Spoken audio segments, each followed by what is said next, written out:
যালিকাল কিতাবুল লা রাইবা ফি, এটা সেই গ্রন্থ যার মধ্যে কোনো সন্দেহ নাই, হুদাল লিল মুত্তাকিন, এবং এটা মুত্তাকিদের জন্য হিদায়াতের বাণী, আল্লাযীনা ইউমিনুনা বিল গায়বি, এবং যারা গায়েবকে বিশ্বাস করে, যেটা আল্লাহ রাব্বুল আলামিন গায়েব বলতে এটাকে বোঝানো হয় যেটা চোখে দেখা যায় না।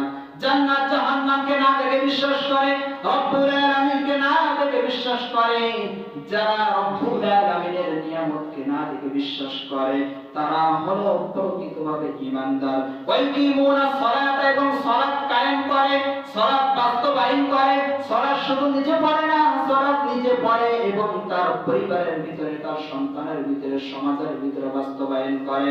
ওয়া মিম্মা রাযাকনাহুম ইউনফিকুন, এবং আমি রব্বুল আলামিন তাদের যে রিজিক দিয়েছি, এই রিজিক থেকে তারা আমি রব্বুল আলামিন রাস্তায় দান করে। এরা হলো প্রকৃতভাবে ঈমানদার। দুনিয়ার ভিতরে কোন ব্যক্তি যদি তার নিজের জীবনটা বাস্তবায়ন করতে চায়, দুনিয়ার ভিতরে কোন মানুষ যদি চায় আমার নিজের যৌবনকালটা এমন একজন আইডল বেছে নিব, যে আইডল হিসাবে যে ব্যক্তির মতো আমি যদি সমাজের ভিতরে চলাফেরা করতে পারি, তাহলে আমার জীবনের ভিতরে কোনো কলঙ্ক লাগবে না। ও মুসলমান শোনো, দুনিয়ার ভিতরে তুমি যদি একজন বড় আলেমকেও তোমার নিজের চরিত্র, নিজের যৌবন, নিজের আইডল হিসাবে বেছে নাও, তাহলে দুনিয়ার মানুষেরা তোমার ভিতরে ভুল খুঁজে পাবে। তুমি যদি দুনিয়ার ভিতরে বড় নেতাকে তোমার আইডল হিসাবে গ্রহণ করে নাও, দুনিয়ার মানুষেরা তোমার ভিতরে কলঙ্ক খুঁজে পাবে। দুনিয়ার ভিতরে তুমি যদি বড় ব্যক্তিকে, বড় গুরুজনকে তোমার নিজের আইডল হিসাবে বেছে নাও, তাহলে তোমার ভিতরে কলঙ্ক খুঁজে পাওয়া যাবে। এবং কি তোমার নিজের পিতাকেও যদি তোমার নিজের চরিত্র, তোমার নিজের আইডল হিসাবে বেছে নাও, তাহলে তোমার ভিতরে কলঙ্ক পাওয়া যাবে।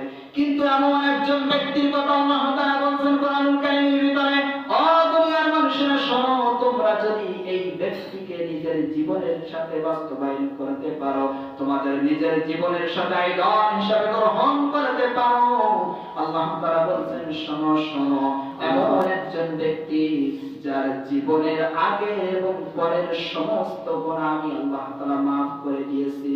শুধু এটা নয়, আমি রব্বুল আলামিন তাকে এমন এমন জীবন দান করেছি, দুনিয়ার ভিতরে অসংখ্য কাফের আছে, অসংখ্য পণ্ডিত আছে, অসংখ্য গবেষক আছে, অসংখ্য নাস্তিকদের ভিতরে আছে, কিন্তু তারা হাজার বছর ধরে চেষ্টা করার পরেও আমার এই হাবিবের প্রতি বিন্দু পরিমাণ চরিত্রের কোনো দাগ পায়নি, আমার এই রাসূলের প্রতি বিন্দু পরিমাণ কলঙ্কের কোনো দাগ পায়নি।